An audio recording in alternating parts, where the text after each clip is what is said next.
প্রিয় শিক্ষার্থীবৃন্দ, তোমাদেরকে অনলাইন ক্লাসে স্বাগতম। জাতীয় বিশ্ববিদ্যালয়ে এই করোনাকালীন শিক্ষা কার্যক্রম চলমান রাখার স্বার্থে যে উদ্যোগ গ্রহণ করেছে, এই যে অনলাইন ক্লাস, এখানে সংযুক্ত হতে পেরে আমি আনন্দিত।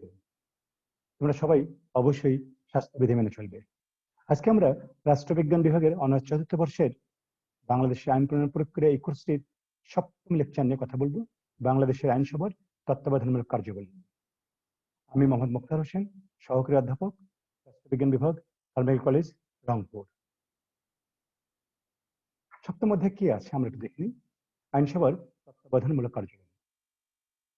আইনসভার বা জাতীয় সংসদের যে তত্ত্বাবধানমূলক কার্যবলী, সেটা নিয়ে আলোচনা করার আগে আমরা একটু বলে নিই যে বর্তমান যে রাষ্ট্রগুলি রয়েছে, এই রাষ্ট্রগুলি হচ্ছে কল্যাণমূলক রাষ্ট্র, এবং কল্যাণমূলক রাষ্ট্রের মূল কাজই হচ্ছে জনগণের কল্যাণ করা, এবং এর ফলে প্রতিনিয়ত জনগণের যে কল্যাণমূলক কাজ পাওয়ার, কল্যাণমূলক সেবা পাওয়ার যে প্রত্যাশা দিন দিন বেড়ে চলছে, এবং রাষ্ট্রগুলি প্রতিনিয়ত জনগণের কল্যাণমূলক কাজ কিভাবে আরো বেশি কল্যাণ করা যাবে সে চেষ্টায় কাজ করে যাচ্ছে।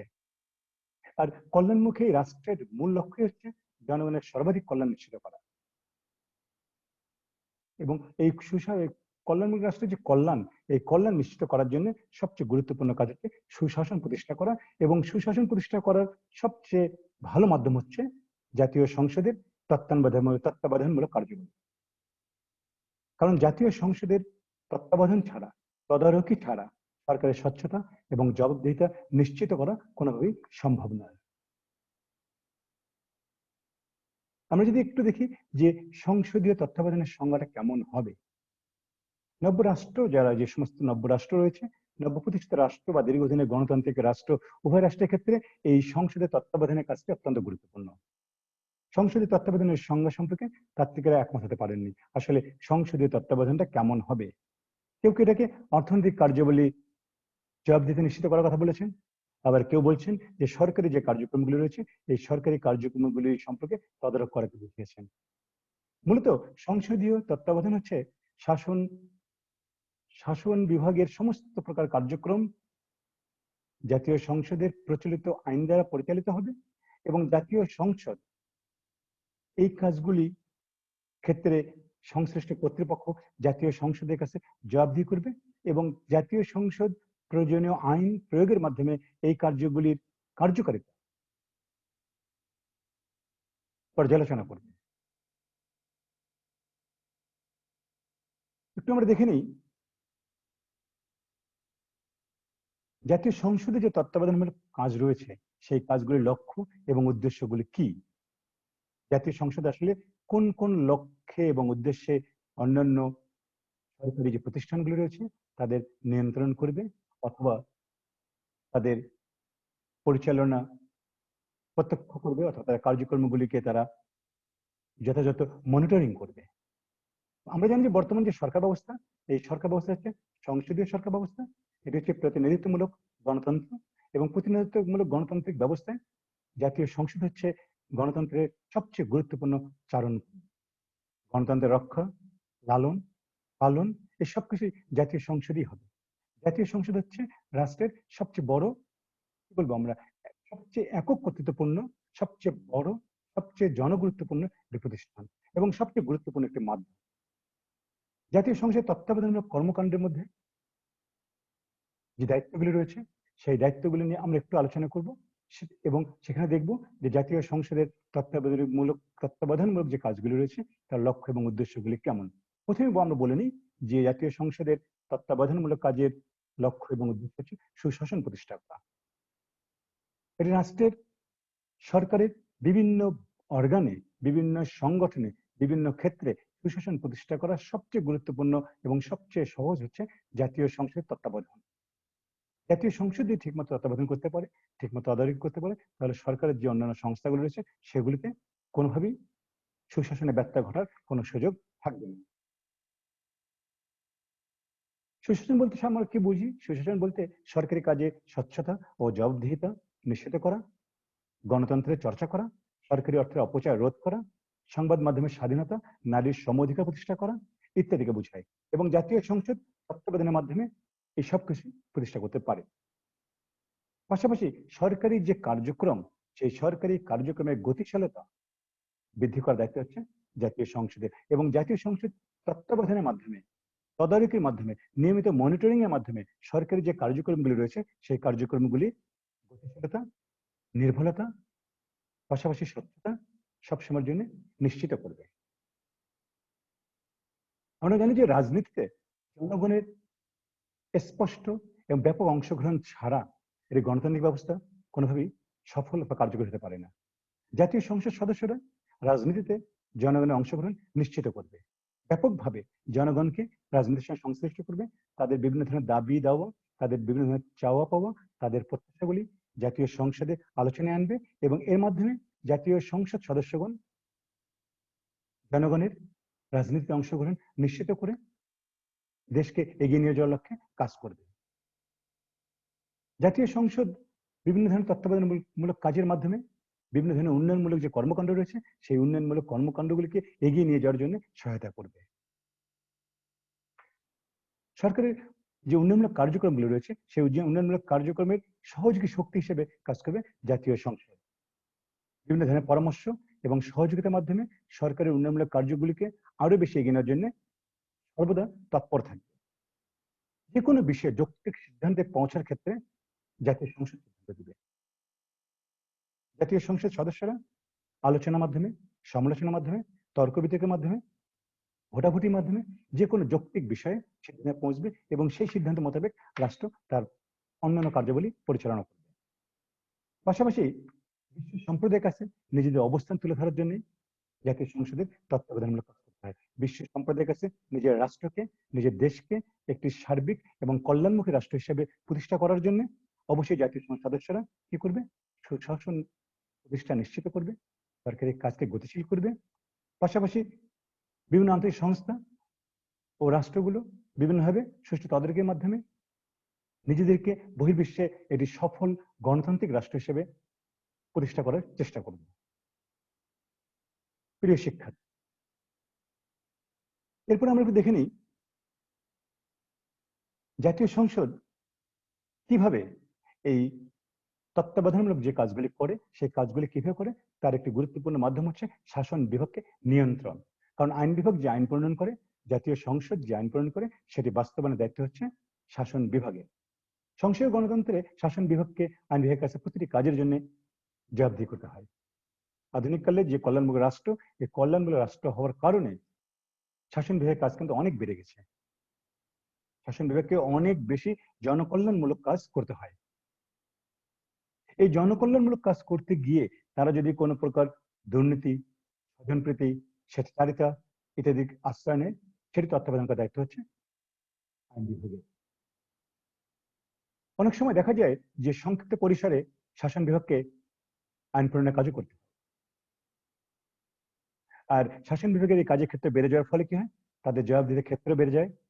পার্লামেন্টে কিভাবে শাসন বিভাগকে নিয়ন্ত্রণ করে, জাতীয় সংসদ কিভাবে শাসন বিভাগকে নিয়ন্ত্রণ করে, বিভিন্ন দেশে আইনসভা তত্ত্বাবধানমূলক কাজ বর্ণনা করে বাংলাদেশের প্রেক্ষিতে এটি আমরা আলোচনা করছি যে কিভাবে শাসন বিভাগকে সংসদের তত্ত্বাবধানের মাধ্যমে নিয়ন্ত্রণ করা যায়। যেমন প্রথমে আসি প্রতিরোধমূলক কাজ। শাসন বিভাগের কাজের পরিধি বৃদ্ধি পেয়েছে, এটি সত্য। শাসন বিভাগ অনেক বেশি জনকল্যাণমূলক কাজ করতে হয়, সেটিও সত্য। এর ফলশ্রুতি কি হয়?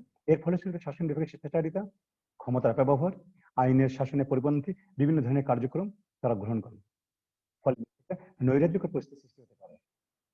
এই নৈরাজ্যকর পরিস্থিতি যেন সৃষ্টি না হয়, এজন্য শাসন বিভাগকে বিভিন্নভাবে প্রশ্ন জিজ্ঞাসার মাধ্যমে, অনাস্থা প্রস্তাবের মাধ্যমে, পর্যালোচনার মাধ্যমে, তদারকির মাধ্যমে, বিভিন্ন ধরনের ছাঁটাই প্রস্তাবের মাধ্যমে, বিভিন্ন ধরনের মুলতবি প্রস্তাবের মাধ্যমে জাতীয় সংসদ নিয়ন্ত্রণ করে থাকে। জাতীয় সংসদ যে কাজটি করে, বাজেট বিষয়ে তত্ত্বাবধান জোরদার করে। কারণ শাসন বিভাগের যাবতীয় কার্যাবলী পরিচালিত হয় বাৎসরিক বাজেটের ভিত্তিতে। সেই বাজেটটি ঠিকমতো প্রণয়ন হচ্ছে কিনা, ঠিকমতো বাস্তবায়ন হচ্ছে কিনা, এটি নিশ্চিত করার দায়িত্ব শাসন বিভাগের না, এটি নিশ্চিত করার দায়িত্ব হচ্ছে জাতীয় সংসদের। যদি বাজেট বিষয়ে সুষ্ঠু তদারকি নিশ্চিত করা না যায়, তাহলে শাসন বিভাগকে নিয়ন্ত্রণ করা যাবে না। এবং এর ফলে কি হবে? শাসন বিভাগকে যদি নিয়ন্ত্রণ করা না যায়, তাহলে দুর্নীতি বাড়বে। শাসন বিভাগকে নিয়ন্ত্রণ করা না গেলে এর স্বেচ্ছাচারিতা বাড়বে। এই জন্য বাজেটের যে আয় ব্যয়ের হিসাব, সেই আয় ব্যয়ের প্রকৃত হিসাবটি যেন সবসময়ের জন্য সুষ্ঠুভাবে বাস্তবায়িত হয়, সেটি দেখা দায়িত্ব সংসদের।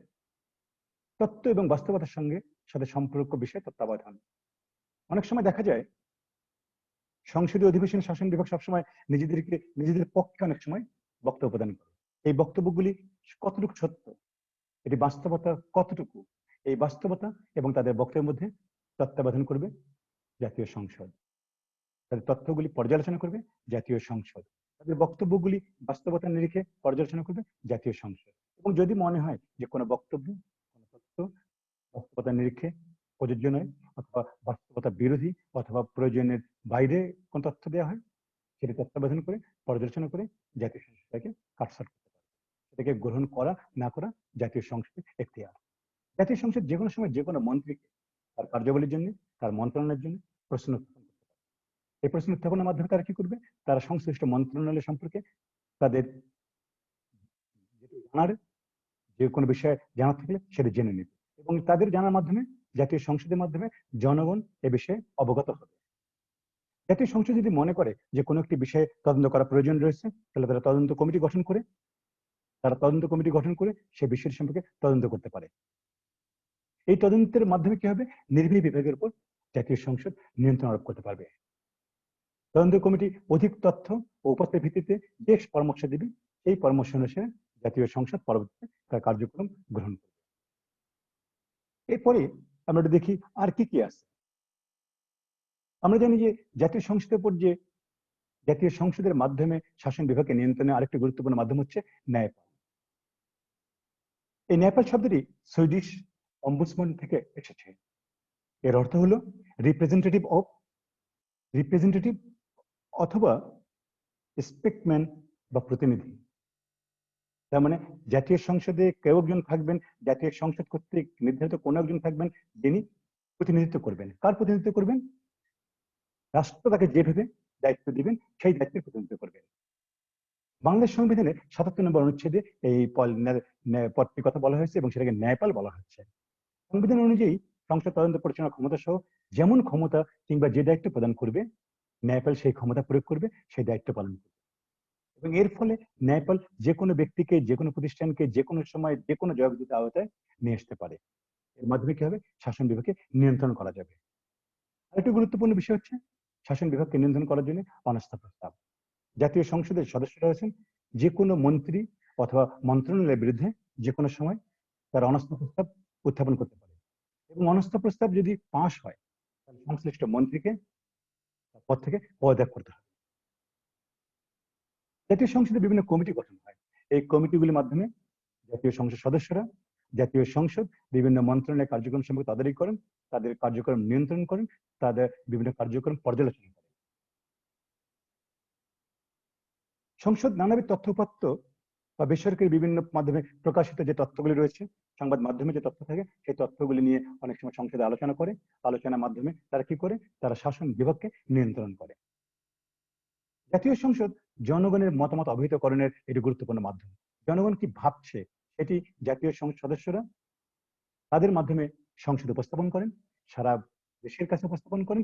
এর মাধ্যমে জাতীয় সংসদের ইচ্ছা অনিচ্ছার মাধ্যমে জনগণের ইচ্ছা অনিচ্ছা প্রতিফলিত হয়, এবং এর মাধ্যমে শাসন বিভাগের উপরে নিয়ন্ত্রণ আরোপ করা যায়। জাতীয় সংসদ ইচ্ছা করলে যে কোনো বিষয়ে নিন্দা প্রস্তাব উত্থাপন করতে পারে। যে কোনো সময় যে কোনো সদস্য যে কোনো মন্ত্রীর বিরুদ্ধে অনিয়মের অভিযোগ এনে নিন্দা প্রস্তাব উত্থাপন করতে পারে, এবং যদি এই নিন্দা প্রস্তাব সংসদে গৃহীত হয়, সংশ্লিষ্ট মন্ত্রীকে পদত্যাগ করতে হতে পারে। সুতরাং সংসদের নিন্দা প্রস্তাব শাসন বিভাগকে নিয়ন্ত্রণ করার একটি কার্যকরী মাধ্যম। শাসন বিভাগ যে কোনো মঞ্জুরি দাবি করলে সে দাবি সম্পর্কে ছাঁটাই প্রস্তাব উত্থাপন করার ক্ষমতা জাতীয় সংসদে রয়েছে, এবং ছাঁটাই প্রস্তাব উত্থাপন করার মাধ্যমে সংসদ সেই মঞ্জুরি প্রত্যাহার অথবা তাকে সংক্ষিপ্ত করা বা কাটছাঁট করার ক্ষমতা রাখে। এর মাধ্যমেও জাতীয় সংসদ শাসন বিভাগকে নিয়ন্ত্রণ করে। সংসদের অন্যতম গুরুত্বপূর্ণ একটি মাধ্যম হচ্ছে মুলতবি প্রস্তাব। কোনো জনগুরুত্বপূর্ণ বিষয় শাসন বিভাগের ব্যাখ্যা সম্পর্কে সংসদ যদি মনে করে যে এটি ব্যাখ্যা তার সন্তুষ্টজনক হয়নি, তাহলে কি হবে? কয়েকজন সংসদ মিলে সেই বিষয়ে মুলতবি প্রস্তাব উত্থাপন করতে পারে, এবং এই মুলতবি প্রস্তাবের ফলে সরকারের কাজে স্বচ্ছভাবে কাজ করার তারা তাগাদা অনুভব করে এবং জাতীয় সংসদ শাসন বিভাগকে নিয়ন্ত্রণ করে। আরেকটি গুরুত্বপূর্ণ বিষয় হচ্ছে প্রধানমন্ত্রী প্রশ্নোত্তর পর্ব। জাতীয় সংসদ প্রধানমন্ত্রীকেও বিভিন্ন ধরনের প্রশ্ন করে তার কাছে জবাবদিহি করতে পারে এবং জাতীয় সংসদে প্রধানমন্ত্রী যেন কোনো অনাকাঙ্ক্ষিত পরিস্থিতির সম্মুখীন না হন, সেক্ষেত্রে অন্যান্য মন্ত্রী মহোদয়রা স্ব মন্ত্রণালয়ের জবাবদিহিতা এবং স্বচ্ছতা নিশ্চিত করার চেষ্টা করেন। এর ফলে কি হয়? এর ফলে সংসদীয় সরকার ব্যবস্থায় শাসন বিভাগের উপর জাতীয় সংসদের নিয়ন্ত্রণ কার্যকরী থাকে। প্রিয় শিক্ষার্থীরা, আমরা একটু দেখে নিই আমরা বিভিন্ন কমিটির মাধ্যমে শাসন বিভাগকে নিয়ন্ত্রণ করা হয় কিভাবে, সেটা একটু আমরা দেখি। আমরা জানি যে সংসদীয় সরকার ব্যবস্থায় আইন বিভাগ বিভিন্ন কমিটির মাধ্যমে শাসন বিভাগকে নিয়ন্ত্রণ করে। সংবিধানের 76 অনুচ্ছেদে 2 প্রকার কমিটির কথা বলা হয়। একটি হচ্ছে স্থায়ী কমিটি, এটা হচ্ছে অস্থায়ী কমিটি। স্থায়ী কমিটিগুলি কেমন আমরা একটু দেখে নিই। সরকারি হিসেব কমিটি, বিশেষ অধিকার কমিটি, বেসরকারি সদস্যের বিল ও সিদ্ধান্ত প্রস্তাব সম্পর্কিত কমিটি, সরকারি প্রতিষ্ঠান কমিটি, সরকারি প্রতিশ্রুতি কমিটি, কার্যপ্রণালী বিধি সম্পর্কিত কমিটি, কার্য উপদেষ্টা কমিটি, পিটিশন কমিটি, সংসদ কমিটি, লাইব্রেরি কমিটি, এছাড়াও আরো অনেকগুলি কমিটি রয়েছে। এবং অস্থায়ী কমিটিগুলির মধ্যে রয়েছে বাছাই কমিটি, বিশেষ কমিটি, অন্যান্য কমিটি। আমরা একটু দেখে নিই সংসদের যে স্থায়ী কমিটিগুলি রয়েছে, সেই স্থায়ী কমিটিগুলির মধ্যে আমরা স্থায়ী কমিটিগুলির আগে আমরা একটু দেখে নিই যে কমিটির নিয়োগের যে ক্ষমতা ও কার্যাবলী, কমিটি নিয়োগ ক্ষমতা কার্যাবলী কিভাবে কমিটি নিয়োগ করা হয় এবং সেই নিয়োগ অনুযায়ী কিভাবে কমিটিগুলি গঠন হয়, একটু আমরা সেটা দেখে নিই। জাতীয় সংসদের কার্যকরী বিধি 188-তে বলা হয়েছে যে সংসদে গৃহীত প্রস্তাবের মাধ্যমে কমিটি গঠন করা হবে এবং এমন কোনো ব্যক্তিকে কমিটির সদস্য করা যাবে না যিনি যে আমাদের ব্যক্তিগত, আর্থিক বা প্রত্যক্ষ কোনো স্বার্থ জড়িত আছে, যে ওই কমিটি থাকলে তার কোনো ব্যক্তিগত অথবা আর্থিক প্রত্যক্ষ বা পরোক্ষ লাভ হবে, এমন কোনো ব্যক্তিকে এই কমিটিতে সদস্য করা যাবে না। কার্যকরী বিধির 189 নম্বর ধারায় বলা হয়েছে যে কমিটি মেয়াদ হবে সংসদের মেয়াদ যতদিন থাকবে ততদিন, অথবা যদি কর্তৃপক্ষ মনে করে যে কমিটির মেয়াদ কম বেশি করা যাবে তাহলে তারা করতে পারে। জাতীয় সংসদের কার্যকরী বিধি 190-তে স্পিকারকে সম্বোধন করে যদি কোনো কমিটির সদস্য কমিটিতে পদত্যাগ করার আবেদন করেন, তাহলে তিনি ইচ্ছা করলে কমিটিতে পদত্যাগ করতে পারবেন। কার্যকরী বিধির 191 বলা হয়েছে যে যদি কোনো ব্যক্তিকে কোনো কমিটির কোনো সভাপতি মনোনীত করা না হয়, তবে তাহলে কি হবে? তাহলে কমিটির সদস্যরা নিজেরা বসে একটি কমিটির সদস্য মনোনীত করবেন। এ বিষয়ে কমিটির সদস্যরা অল ইন অল থাকবেন, তাদের সর্বময় ক্ষমতা অধিকারী থাকবেন। এবং কার্যপ্রণালী বিধি 192-তে কোরামের কথা বলা হয়েছে, কমিটির 2/3 সদস্য থাকলেই যে কোনো সিদ্ধান্ত নেওয়া যাবে। কার্যপ্রণালী বিধির 194-তে বলা হয়েছে যে কোনো সিদ্ধান্ত নেওয়ার জন্য অবশ্যই সংখ্যাগরিষ্ঠ সদস্যের ভোট প্রয়োজন হবে। সংখ্যাগরিষ্ঠ সদস্যের ভোট ছাড়া, মতামত ছাড়া কমিটির কোনো সিদ্ধান্ত গ্রহণ করতে পারবে না। বলা হচ্ছে যে যদি কোনো বিষয়ে কমিটির কোনো সিদ্ধান্ত গ্রহণের ক্ষেত্রে উভয়ের ক্ষেত্রে ভোট সমান হয়, সেক্ষেত্রে কমিটি যিনি সভাপতি থাকবেন তিনি নির্ণায়ক ভোট দেবেন, যেটি জাতীয় সংসদে যে কোনো আইন পাশ করার ক্ষেত্রে মাননীয় স্পিকার জিজ্ঞাসা করে থাকেন, এখানেও তাই করা হয়। কার্যপ্রণালী বিধির 200 নম্বরে বলা হয়েছে যে বৈঠকের স্থান সংসদ অনুমতি থাকবে, যদি স্পিকার অনুমতি সাপেক্ষে কমিটি অন্য কোথাও বৈঠক করতেন সেটা স্পিকারের অনুমতি নিতে হবে। নর্মালি কি করা হবে?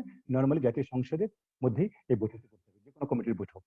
এবং কার্যপ্রণালী 202 বিধিতে বলা হয়েছে যে কমিটি যদি মনে করে কোনো ব্যক্তির কাছে, কোনো সংগঠনের কাছে কোনো দলিল, দস্তাবেজ, কোনো গুরুত্বপূর্ণ নথি, কোনো ব্যক্তিগত হাজিরা যদি তারা মনে করে যে দরকার, তাহলে তারা যে কোনো সময় যে কোনো ব্যক্তিকে যে কোনো দলিল, দস্তাবেজ, যে কোনো কাগজপত্র, ডকুমেন্ট নিয়ে ব্যক্তিগতভাবে অথবা অন্য কোনোভাবে তাদের হাজির করার সক্ষমতা কমিটির রয়েছে।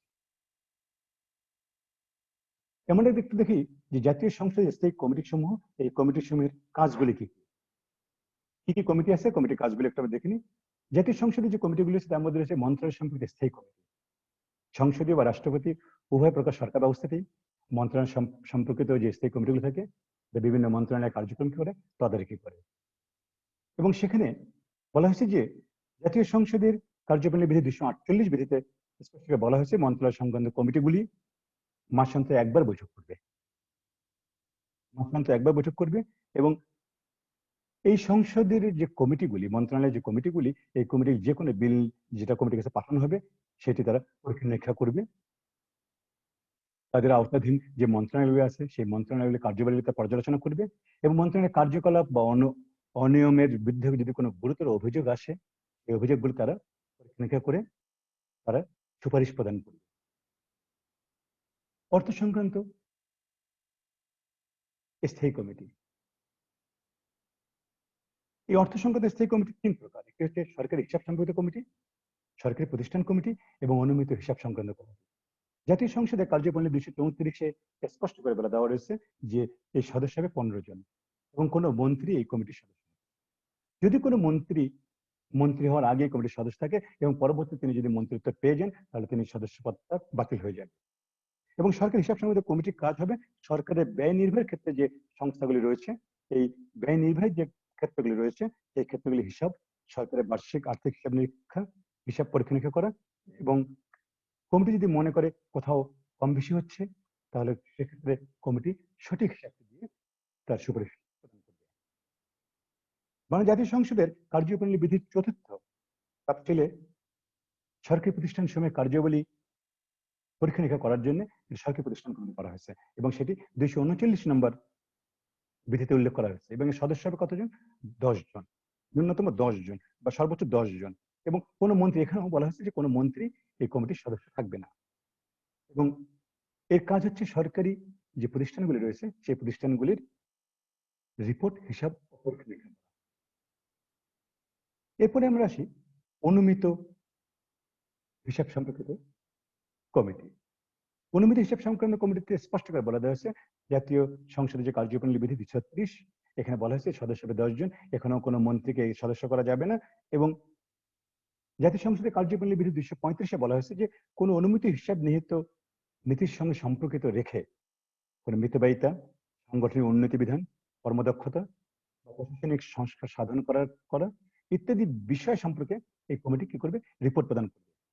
এবং প্রশাসনের ক্ষেত্রে দক্ষতা ও আর্থিক মিতব্যয়িতা আনয়ন করার জন্য এই কমিটি সর্বদা সুপারিশ করবে।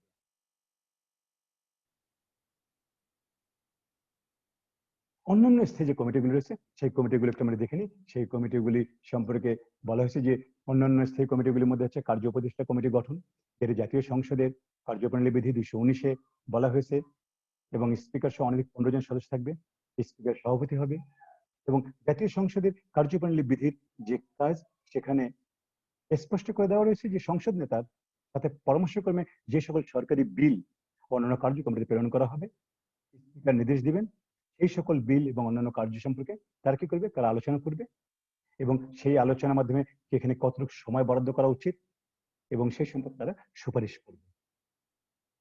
বেসরকারি বিল ও সিদ্ধান্ত প্রস্তাব কমিটি জাতীয় সংসদের কার্যপ্রণালী বিধি 222-এ বলা হয়েছে অনধিক 10 জন সদস্য নিয়ে এই কমিটি গঠন করা হবে। এবং 223-এ এই কমিটির কাজ সম্পর্কে বলা হয়েছে যে বেসরকারি সংসদের বিল ও সিদ্ধান্তের প্রস্তাবের জন্য এই কমিটি গঠন করা হবে। কোন সরকারি সদস্য কর্তৃক সংবিধান সংশোধনে কোনো বিল যদি উত্থাপন করা হয় তাহলে ওই বিলটি পরীক্ষা নিরীক্ষা করার দায়িত্ব হচ্ছে বেসরকারি সদস্যের বিল ও সিদ্ধান্ত প্রস্তাব কমিটি। বিল সম্পর্কিত বাছাই কমিটি, কোন বিল বাছাই কমিটিতে বিবেচনাতে বাছাই কমিটি প্রেরণ করা হয় সেই কমিটি কি করবে? সেই বিলটি বাছাই করবে। জাতীয় সংসদের কার্যপ্রণালী বিধি 225-এ দেওয়া হয়েছে। এবং কোন মন্ত্রী নন এমন কোন ব্যক্তি যদি সভাপতি অনুমতি ক্রমে কমিটির ভাষণ দিতে পারবেন। বলা হচ্ছে যে এই কমিটি কি করবে? যে কোনো বিল বাছাই করার জন্য বেসরকারি বা সরকারি যে কোনো বিল যেটা উত্থাপন করা হবে কমিটিতে সেটি বাছাই করবে। এবং এই কমিটির সদস্য নন এমন কোন যদি মন্ত্রী উক্ত কমিটির এই সভাপতির অনুমতি ক্রমে যদি বিলটি সম্পর্কে আলোচনা করতে চান তাহলে তিনি আলোচনা করতে পারবেন। এরপর আমরা পিটিশন কমিটি, জাতীয় সংসদের কার্যপ্রণালী বিধির 231-এ বলেছে অনধিক 10 জন নিয়ে কমিটি গঠন করা হবে এবং কোনো মন্ত্রীকে এই কমিটির সদস্য করা যাবে না। বিশেষ অধিকার সম্পর্কিত স্থায়ী কমিটি, জাতীয় সংসদের কার্যপ্রণালী বিধি 240 দেওয়া হয়েছে, এখানে সদস্য হবে 10 জন এবং কমিটির কাজ হচ্ছে জাতীয় সংসদের 241 নম্বর বিধি অনুযায়ী বিশেষ অধিকার প্রশ্ন রক্ষা করার ক্ষেত্রে বিশেষ কোনো অধিকার যদি প্রশ্ন আসে সেটি রিপোর্ট বিবেচনা করা এবং এই রিপোর্টের ভিত্তিতে অগ্রাধিকার ভিত্তিতে বিশেষ যে কাজ বিশেষ অধিকারগুলি রয়েছে সেই অধিকারগুলি নিয়ে আলোচনা করা। সরকার প্রতিষ্ঠিত সম্পর্কিত কমিটির কাজ হচ্ছে জাতীয় সংসদে সরকারি বিভিন্ন সময় নির্বাচনকালীন অথবা নির্বাচন পূর্বকালীন অথবা বিগত সময় সরকার বিভিন্ন সময় যে প্রতিশ্রুতিগুলি দিয়েছে সাধারণ জনগণের কাছে জনকল্যাণে, সেই প্রতিশ্রুতিগুলি নিয়ে আলোচনা বা সেই প্রতিশ্রুতি সংশ্লিষ্ট কমিটি হচ্ছে জাতীয় সরকারি প্রতিশ্রুতি সম্পর্কিত কমিটি, এবং সেটির কাজ হচ্ছে, এটি 245 নম্বর কার্যবিধি উল্লেখ করা আছে। এর সদস্য হবে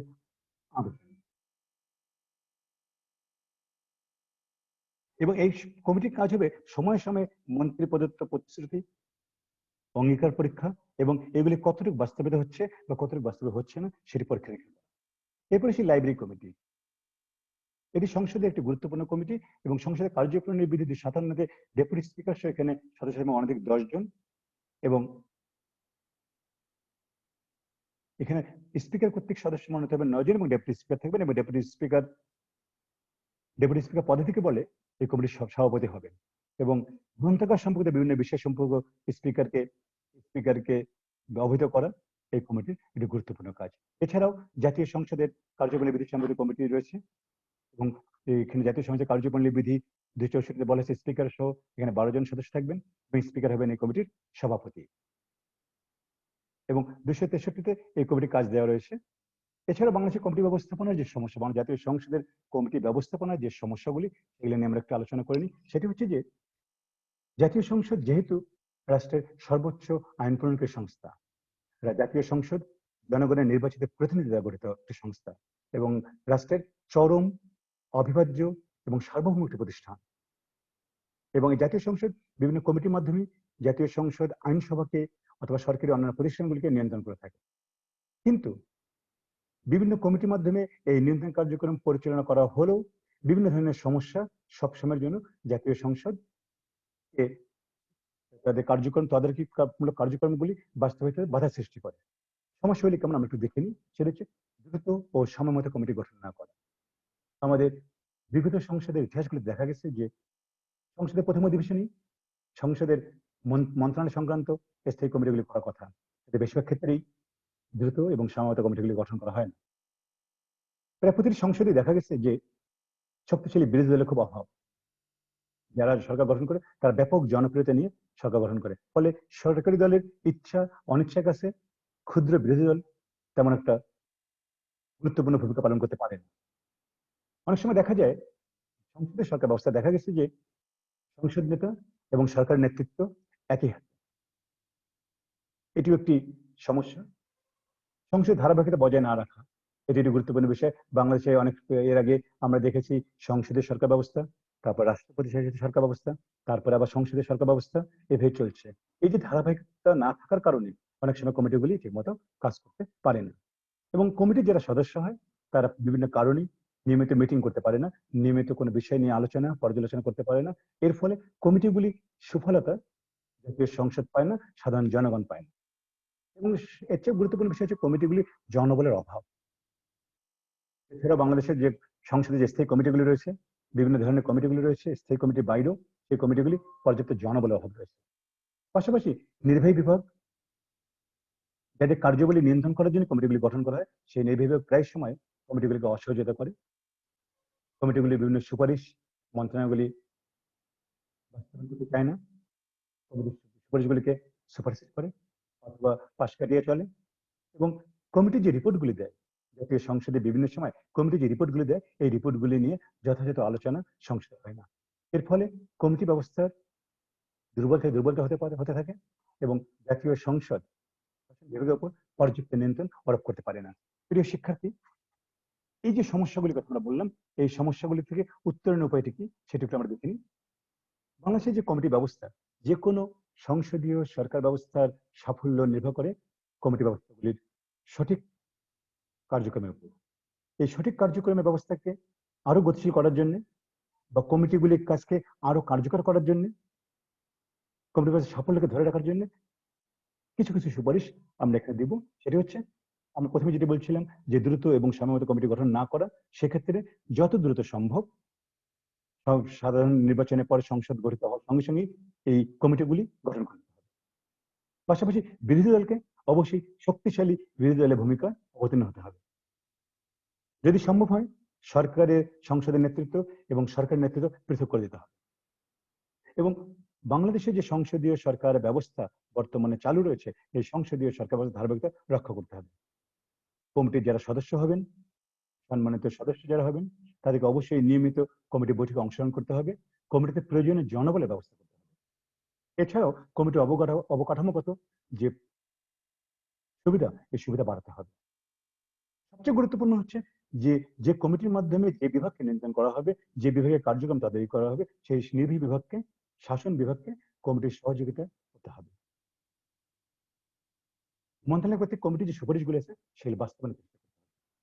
প্রতিটি মুহূর্তে কমিটি বিভিন্ন ধরনের কার্যকরী পদক্ষেপের সুপারিশ প্রদান করে এবং সেই সুপারিশগুলি সংশ্লিষ্ট মন্ত্রণালয়কে অবশ্যই বাস্তবায়নের উদ্যোগ নিতে হবে।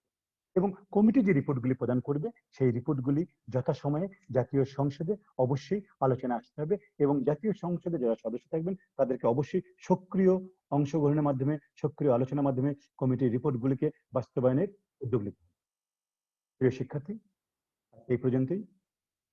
তোমরা ভালো থাকবে, সুস্থ থাকবে, স্বাস্থ্যবিধি মেনে চলবে, ঘরে থাকবে, নিজের ও পরিবারের সুরক্ষা নিশ্চিত করবে। তোমাদের সকলকে ধন্যবাদ।